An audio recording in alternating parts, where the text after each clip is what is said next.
Hey, fellas, if you want to get taken care of, well, then you got to take care of yourself. And that goes for your downstairs as well. You got to get Manscaped, and you got to get 20% off plus free shipping by using that promo code DNVR20 at manscaped.com. Welcome in to the DNVR Rockies Podcast presented by Strava Craft Coffee. Remember to also use that same promo code, DNVR20. You'll get 20% off your entire purchase of that CBD-infused, deliciously rich, and potentially life-altering Strava Craft Coffee. I am your host, Drew Creasman. I am the managing editor of DNVR Rockies. With me, as always, is beat writer Patrick Lyons.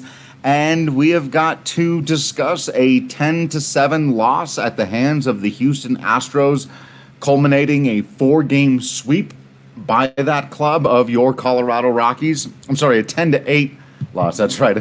So many things happened there late in that last run from Sam Hilliard coming in. But really, Patrick, there was so much that happened in this game, and we got to dive into some of it and some of the guys on offense who had great games and all of that. But for me, this basically came down to one thing. Germán Marquez beat himself on the mound out there in front of everybody today in a way we've seen him do in the past, but in a way I thought was behind him. A big part of my analysis, and I think a big part of your analysis that was in the same vein about Marquez being a Cy Young contender this year, about cementing himself as the Rockies' ace, was that he was going to stop doing this exact thing, where when he gets frustrated, when things aren't going his way, and he just starts throwing get-me-over pitches. He comes out of his mechanics. He starts rushing his delivery. He expects guys to get themselves out and ends up turning a molehill into a mountain, and that's exactly what he did by allowing 10 earned runs in this one. Yeah, a pair of 5 spots is going to be a valuable learning lesson for him going forward, because in the process of this poor outing, he nearly doubles his ERA from 2.25 to 4.38. So any hopes that he had of being in the conversation for Cy Young, not to mention he's 2-4, which is a topic for another day, but it has been washed away for the time being. Now he can very easily get back in it, but it's just one of those lessons. No, but easily, but he can't. He's going to have to be incredible to the point you're making. He's going to have to be, yeah. Right, 3 starts, he's back in that. But that's the lesson that you learn is like, look, you work hard all off season. You work hard in each one of these starts that you go out. You can't afford to have that one bad one because, again, at Coors Field, it can get bad in a hurry where you're giving up a 5 spot in other places. That might only be 3. And you can easily give up another 5 spot very soon thereafter against a team that ultimately doesn't really have a lot of pop. Besides Kyle Tucker, who came in this game hitting under 250, or the series really, they only had 3 guys that were doing anything at the plate, from Reddick, Bregman, and Gurriel. And they had a lot of other guys that were somewhat questionable. So this was not a powerhouse lineup by any means. So again, it's just one of those things you had to think about with a 25-year-old pitcher with as much experience as he is, but he's still only 25, and this is an unfortunate lesson he's going to have to learn from and rebound. Yeah, the at-bat that really bothered me, Patrick, was the one with Jose Altuve there, because as you mentioned, Kyle Tucker hits the triple, puts a run on the board. That guy's been hot. It wasn't a fastball right where Marquez wanted it, but frustrating to be sure. But you've got to live with that. That's a run. The guy is on third. He gets his big strikeout. 2 outs now. Only 1 run has come in. Right, then the next guy, dinky little base hit to left field, gets another couple of runs in because Tapia misplays it. Now you're frustrated. I get it. The error. Tap might have had a chance. He fields that cleanly. I think he probably is going to throw him out at the plate. And you're talking about a 2-0 game. But then Marquez came unglued. He threw 3 non-competitive, completely nonsense pitches to a guy who's hitting a $170 or whatever it is this year to put Altuve into a 3-0 count. And then he just tried to muscle a fastball by him high and tight. And when a guy gets to guess on a 3-0 count, of course you're sitting fastball high and tight. And he nearly hit it out, drove it off the wall to make it a 5-run inning. And that, I think, was just the type of thing that I really thought he was going to stop doing, and can't happen again for the rest of the season. It just can't. It comes at such an awful time, too, when he seemed to be that shutdown starter where, hey, there's a losing streak happening. We need to right the ship. He did it last year in San Francisco when they were 3-12 and nearly threw the no-hitter. Here they are going in this game only having won 2 of their last 8. Very, similar circumstance against a team donning the orange, and yet he's unable to get that job done. So it's particularly disappointing, considering they're going into a series against not only the Dodgers in LA for the next 3 days, but a surging Diamondbacks team. You have Carlos Estevez going out, and during the final 2 innings, I understand what Buddy was trying to do, saying, look, we're not out of this game. We're going to need him to go the 9th, but now he's lost for Friday and, may have a max, he might not be able to get over 2 innings for the totality of the series, an inning on Saturday and Sunday, maybe 2 on Saturday, whatever it is. So, again, that's one of those disappointing things. So Marquez could have made it, all the more better. And then Joe Harvey goes and has a bit of a elbow injury, was pointing to that, which is unfortunate. You don't like to see. So, obviously things could have been much worse, but man, when they could have been so much better with their ace on the hill, it was very disappointing that it was not the case whatsoever. Yeah, I want to make a few more comments about Germán Marquez. I do see Henry's comment here about, how are they going to make a run back into playoff contention. Let's remember something right now. The Rockies are very comfortably in the playoff picture right now. A horrible stretch does not erase the 11 wins that you got at the beginning of a 60-game season. You don't have to give those back ever. Another comment coming in here from Mile High Fever saying, remember when we thought they just needed to play 500 the rest of the year to make the playoffs? Guess what? That's still true. That's still 100% true. At 2 games over 500, the Rockies are actually comfortably in the top half. Now, that probably won't remain the case. It's starting to clump up there right now, and basically being at 500 right now makes you a playoff team. And so they're teetering there, to be sure. But they haven't, fallen out of this thing either, and it's a little bit early to start panicking as though they're 5 games out of a postseason spot. They've fallen out of comfort, right? Where it was a discussion about them maybe contending for the NL West, that seems almost an impossibility right now. Again, a lot can still happen, but you look at this team and say, how can this be a division-winning team? Again, with a short season, that could be turned around in the final, 6 weeks. Sure. But it seems a little bit unlikely with just how well the Dodgers are playing. And as you said, at 13-12 right now, with some games still left to play Thursday evening, the Brewers are only a half a game back with that final wild card spot, and actually tied with Miami for the final wild card spot. And then St. Louis is right there, a half a game back. Then another half, you got Mets, Cincinnati, and Phillies. So, this is in a 24-hour period, they could go from sitting pretty, as a playoff team, to not like that quickly. So, and we know they're not going to continue to play at 2-9, but even if they play at a 4-6 pace, that's not going to be good enough to get into the playoffs. So they've got to figure out a way to turn things around and start, splitting some series. It was amazing when they were winning them, on relatively easy. But now it's going to, just looking to split the series to now, hey, you got to win this game against the Rangers, which they were barely able to do. And then, hey, you couldn't even get one from the Astros with 3 starting pitchers that, would be pretty hard to pick out of a lineup. However talented they are, they're not household names like you normally would have expected from the Houston Astros. So it's disappointing. 8 playoff spots. You're right, Drew, but you're right. It's getting kind of thick there, right there in the middle, and anything can happen. They've got to figure it out and quickly. Yeah, I mean, they obviously can't keep playing like this. There were plenty of positive signs, and I don't think Marquez is going to be that bad again. But yeah, I mean, no one's saying like, hey, they're fine, just keep rolling out there and do absolutely nothing, and everything will fix itself. Like, that's clearly not the spot that they're in.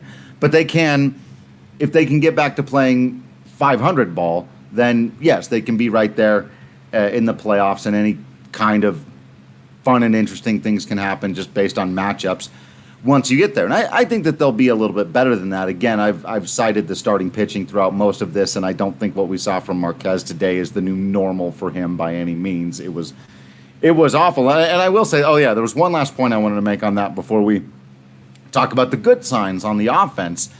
And that was, I said something on Twitter, and I forget sometimes that there aren't timestamps when I'm immediately reacting to something live, that I really like that Bud Black left German Marquez in the game when he did. Let's be very clear. Obviously, if he could have taken him out right before the 3-run home run, that would have been ideal. And I thought that he might. And it was just an awful pitch that he threw, just a breaking ball right down the middle. But after the 3-run jack that made it 10-3 at the time, I really liked that Buddy didn't go and get him there and bail him out. He made Marquez finish out that inning because he was still only like in the high 70s or low 80s with his pitches. He was still hitting 97. He still had movement and torque on all of his breaking stuff. He just, again, like I said, and I very rarely accuse people of this, and everyone knows how high I've been on Marquez, and so look, I get harsh when I need to. He quit out there today. I watched his body language. I watched him quit on the ball game and on himself and on the whole, out of anger and frustration. I get it. It's a frustrating game. I've done it in MLB The Show 100 times. I've done it so many. You just get mad and you go, they'll get themselves out. It doesn't work that way. These guys are too good. But I love that Buddy made him finish it. I'm not bailing you out of this mess. I'm not going and getting the bullpen to come in here so that you can walk off and say this is somebody else's problem. Get your 3 outs because you're good enough to do it. Your stuff is there, and you need to lock it in. And I need you your next outing to not have gone out like this on a 3-run jack. So I really liked that move. Yeah, that goes back to that lesson of like, look, yeah, finish what you started. And you know what? If I don't know what the mindset of a pitcher is entirely when they go out of a game and the next guy goes and gives up a little single that scores 2 runs, that's on you. But you go, yeah, but that's also on him. Like, if he would have gotten that guy out, I wouldn't have been charged those 2 runs. So, no, German, all 10 of those were on you. And there's no 2 ways about it. And you're right, that's a lesson that you got to teach, sometimes these young guys. And frankly, with the bullpen struggling the way they did, yep, he had the bullets left that he could have gotten through it, even if it meant giving up another run or 2. Yeah, I see, Drogo, totally in agreement with you on that. And I saw some people saying, because the bullpen came in through 3 or 4 like no-hit innings, by the way. Yeah. And people go, why didn't Bud Black go to as if you could predict the bullpen, that this bullpen, the way they've been going lately, was just going to casually toss out 4 no-hit innings. Again, like, man, they're in a tough spot right now. I said on Twitter today, in addition to not playing well, the Rockies also can't catch a break. We've talked a little bit about the umpiring, some of the bad hit luck, some of the stuff like that. Those kinds of things tend to iron out over the course of a season. And Daniel, I see you, buddy. The manager and the hitting coach are going to be just fine. No one's losing their job in a 60-game season.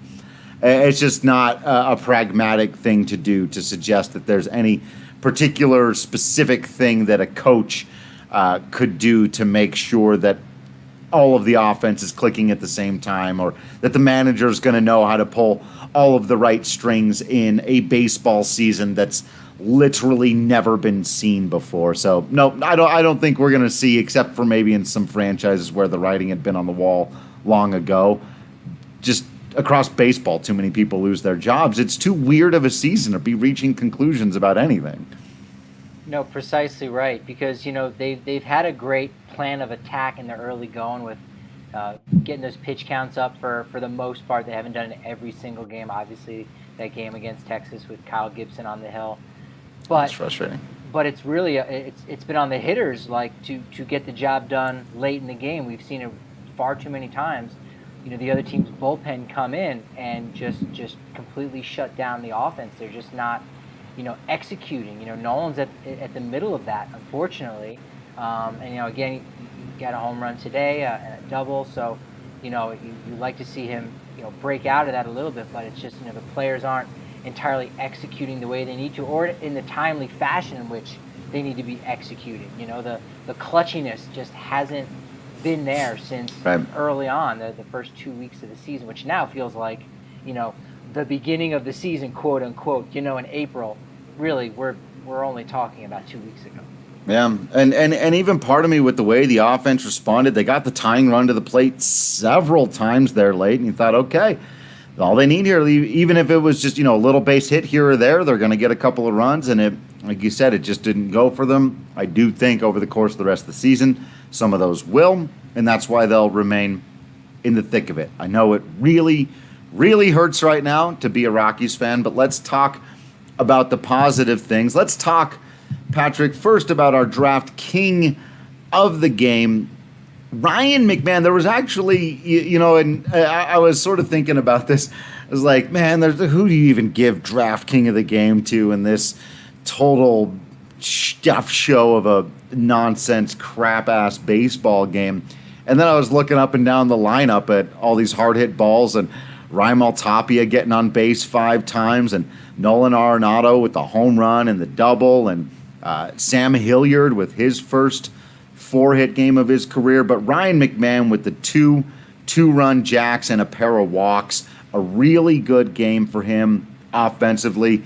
Early on, when it was close, he was keeping them in it, and I think continuing to show more that, the huge strikeout, totally empty games are mostly behind him. He's still going to strike out. Big power hitters tend to. But I think his early slump is pretty firmly in his rearview mirror now.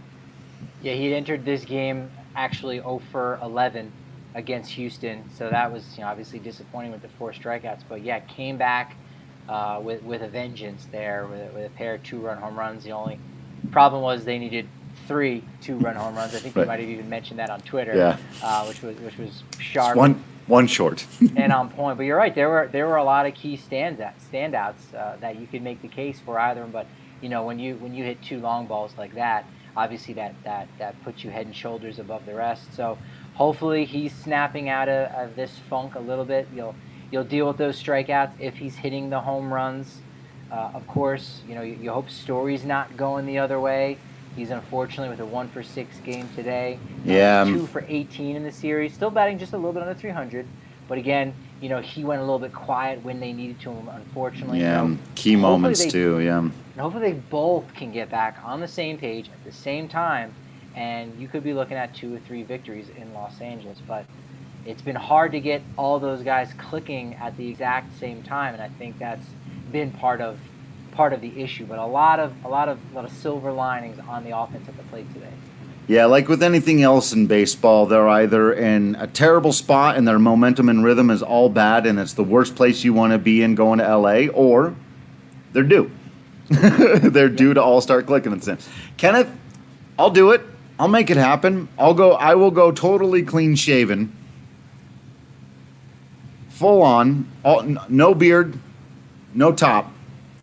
No if the eyebrows. Rockies totally... No, I'll get rid of the eyebrows. No, sorry. This is like saying if you win hit for the cycle, you get a free chicken wing. No. Leave And the eyebrows. Leave your eyebrows. Full-on Manscaped for anyone, just to be sure that we're checking all the boxes. I'm not going to have photographic evidence for all of that, but... We'll believe you. Yeah. You're going to have to take my word for that part. This goes both ways, though. I mean, what's Kenneth going to do for you if the Rockies do make the playoffs? There you go. Producer guy wants to know, Kenneth. That has 2 sides. I think that could be tattoo time. I think we could get out the The tattoo guns. The DNVR tattoo. Quite Well, yeah. possible. What do we make? You gotta come down. You gotta come down and buy me wings and beer at the DNVR bar. You make it out to the DNVR bar, Kenneth. You will grow the full beard. There you go. The opposite way. I like that. I just hope it's patchy. I don't know. Do you want it to be like really good, as good of a beard as you have, Drew, or do you want it to be a real patch job with like? I was gonna say, in it? because if he grows out a great beard, if it's like a Brendan Rodgers style glow up, and all of a sudden he's just a full man, it was like, you were a child 6 months ago. I saw you. How are you a full grown mountain man now, Brendan Rodgers? So Kenneth, if you pull that off, then we'll consider it even. But yeah. Sure. If the that's fun. If the team misses the postseason, I'll shave it all off and annoy my girlfriend for a few days with the sight of my clean-shaven face, which she's not a huge fan of. She's not a huge fan of your face? Is this what you're saying? I realized the way I said that. It's like, well, technically true. She'd be slapping me. You look great when there's something else on your face besides just the face. Yeah, let's cover it up. Let's make sure that that's all good to go. But Patrick, with the offense picking it up, they quietly scored 6 runs yesterday as well. So, I do think that if you were a betting man, and I am a betting man, I've become one very recently, that I would bet on that offensive momentum to continue. And I'm going to take that bet to the DraftKings Sportsbook app. I'm going to find some stuff. Maybe they've got Nolan Arenado, Trevor Story to hit some home run. Trevor Story's we were just talking about, do. He may be plus some good odds to hit a donger a particular day out there in LA. If you think, Walker Buehler's been struggling just a little bit. Stripling as well. Those might be guys to take him against. Either way, there's all kinds of really cool sports bets at your fingertips if you download the DraftKings Sportsbook app right now on your phone and you use that promo code DNVR to claim your share of $100 million in instant giveaways and put yourself in the running for the $1 million cash top prize. That's promo code DNVR to get your share of $100 million in prizes only at DraftKings. Must be 21 or older, Colorado only. Other terms and conditions and restrictions apply. See DraftKings.com/sportsbook for details. And if you have a gambling problem, call 1-800-522-4700. And I'm telling you, bet on, I know the Dodgers pitching got what they got, and Patrick's going to have something specific for you in a minute. But remember that betting and the DraftKings Sportsbook app and all these things, it's always against the public perception. And the public perception of your Colorado Rockies right now is in the garbage can. Not like the Astros garbage can. But so now might be a good time to make a little money on some people thinking they might be dead and under the water, where we know they're waking up a little bit here with these bats. Yeah, and I think your pick of the week, if you're looking to make some money right there, is a game going on Thursday night. Angels, Giants, the over-underline is set at 9. You were going to see the over in that for sure, as Jose Suarez, a nice young pitcher for the Angels, who made his debut last year. This is going to be his first start coming off the alternate site squad that they've got there in California. So I know they're kind of struggling right now, even with Trout and Rendon and a lot of other stars on their roster, but you're going to see it over there. Kevin Gossman, he's doing an okay job in San Francisco. This game will be at Oracle Park, but these two teams are going to link up for a lot of runs tonight, and even if this line was at probably 10.5, I would take the over, but it's only at 9, so go over on that.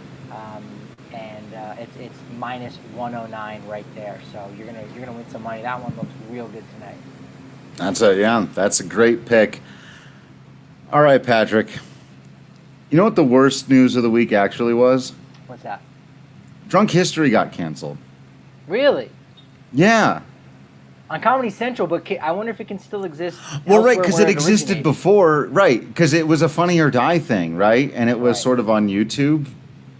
just kind of in. There could be those deals where they have to sit out. Also, Comedy Central probably owns the concept now of drug They might posters, now. so it would have to be something else. And if perhaps if Doug Benson got involved with the producers of that show, they could maybe do something else. So they could find a spin-off of getting Doug with getting history with Doug, something like that. Sure, right? Actually, getting history with Doug could be a really great show. Trademark that right now, and if you squat on that site, just give me like 25% of what you make, please. That's all we're asking. That's all. And then I'll give half of that to Drew. We'll both split it. Right. But yeah, Kenneth, no, I'm not lying. I'm really bummed out about that. I've learned a lot of history through that show. And so, yeah, just remember there are bigger things in life out there, and that's a frustrating one. But no, Patrick, I did sort of say my piece on where the Rockies are at right now and why I'm not overly panicked. And we've talked about a little bit here today, but I want to go ahead and give you your opportunity now, especially since the sweep is complete here, and this stretch has gone out to now 9 losses in their last 11 games. Can they get back on track? How much of a panic, and what needs to be fixed? First and foremost, what is, sort of the number one priority here? Well, I will say that after opening day, we would have jumped to this point in the season, and I would have seen the standings. Woke up from my brief coma, if you will, and seen that the Rockies were 13-12. I would have said, "Oh, that's about right. That's about right." I would have been shocked to hear that the starting rotation would have been as good as it's been, because it's been really, really well. And when it's been bad, it's been bad. But you can at least throw those out and go, shoot, they at least had the ability to be as good as they've been, which in previous years, even last year, they didn't have that ability to go out and really shove and deliver on a night-in, night-out basis. And now that you're starting to see that, and to find out that the offense is kind of been that weak spot for them, that is, been the thing that they need to figure out the most. Now, the bullpen is the third leg of that stool, if you will. That's also been wobbly, but we kind of figured that going in. We just didn't know, who the participants were going to be in that wobbliness, if you will. Right. It was going to be, I love this metaphor. Keep going. Davis, Shaw, McGee. And instead, you're not really saying that about anyone right now, excluding, Davis is blown safe, so he hasn't even been in the picture. So really, it's just been, that's a bummer, or that's disappointing to see from this guy, because they're not these huge, well-known entities. There are these young guys, or Daniel Bard, where you say, all right, you can't be perfect every night. This is still a really great story. So I think in a lot of ways they're playing over their heads, but I think they're better than what we've seen on a lot of these outings, and I think there's still that potential there. It does make me a little bit worried that they might not have the depth at the alternate site, because these pitchers are going down really quickly, not just for the Rockies. The Rockies, I think, have been doing relatively well as far as keeping their pitchers healthy. We've just been seeing it for so many other teams, so that is a worry on the depth side. But I think the bullpen, considering all things, has been okay. It's really been that offense. And, as far as, what I would do differently, I really would just try to shake the lineup up as much as possible, just to get some fresh looks. Putting Hampton at the leadoff spot, I think definitely injected some life into the lineup, but it didn't really produce any more victories than what they were doing. In fact, it's produced less, but again, not on Hampton. It's been more about Arenado. So maybe, just maybe, you need to drop him to fifth, which sounds crazy to say, but sometimes you have to do that. And that's not a message to send to Nolan, but it's a message. That's just what you need. To communicate right to the team, like, look, if you're not producing, we're going to get a different spot. David Dahl was an all-star last year. He was a guy that was going to be one of the first ones mentioned the entire offseason before his injury as, this is a guy you need to watch. You need to make sure you select him early in your fantasy draft, whether it's, you're playing across MLB or NL only. You need to know the name David Dahl. And now he, before he hit the IL, he was at the bottom of the lineup because he simply wasn't producing. And I know the difference between Dahl and Arenado is light years when you're talking about a Hall of Famer and a guy who's still trying to make his name in the league. I think dropping Nolan the fifth isn't such a bad idea, and maybe that just takes pressure off him. Maybe it takes a little pressure off some other guys in the lineup potentially too. Lengthens the lineup up, and something happens. It just changes the complexity of the team just a little bit, just enough where maybe things start going, and maybe you have Josh Fuentes in the lineup a little bit to say, look, now you're playing the child's game with your cousin, and maybe that helps pick up his spirits just a little bit. Because I don't know if you noticed, while Fuentes didn't get into any games until today, their record since he went down to the alternate site wasn't very good. Coincidence? Possibly. But the guy is, A+ as a DJ in the clubhouse. There you go. DJ Fuente. But he just has that personality. He's a guy that you want to be around, you want to play with, has a good attitude, and everything that he's been through, you say, wow, all right, I'm lucky and I'm blessed to have the spot that I'm at. Let me go out and do my thing, because this guy's not even getting an opportunity to play. So hashtag free Fuentes. Drop Arenado down in the lineup. Give Fuentes a couple of starts. Just mix it up. And maybe you go and in this 7-game series between the Dodgers and Diamondbacks, if you can go 4-3, however way you can do that, I think you're back on track for San Diego and San Francisco the next weekend after that. That's me. Love it. I don't think I'm going to better that, so we'll go ahead and wrap this one up here. Thank you all for listening in to this episode of the DNVR Rockies podcast. Make sure that you're subscribed to the DNVR.com so you don't miss out on any of that written content. You also got to follow us on all the social media stuff, at Patrick D. Lyons, at Drew Creasman, at DNVR_Rockies. And if you're subscribed to the DNVR.com, by the way, you can also get all kinds of cool merchandise discounts at DNVRLocker.com, like the shirts that Patrick and I are both wearing now. We got hats, we got masks, all kinds of cool stuff out there that you can get to make sure you're repping your team and your city through the thin times as well. Got to rep even when it's not going well, because those bitter moments make the sweetest moments taste that much sweeter. So again, thank you all for hanging out. Appreciate you, Kenneth, and a little too much, a little too late again. Always happy to see your entire name in the comment section. Thank you all for continuing to be absolutely awesome out there. I promise you we will continue to be absolutely Patrick Lyons and Drew Creasman in here. And until next time, we will see you at the ballpark.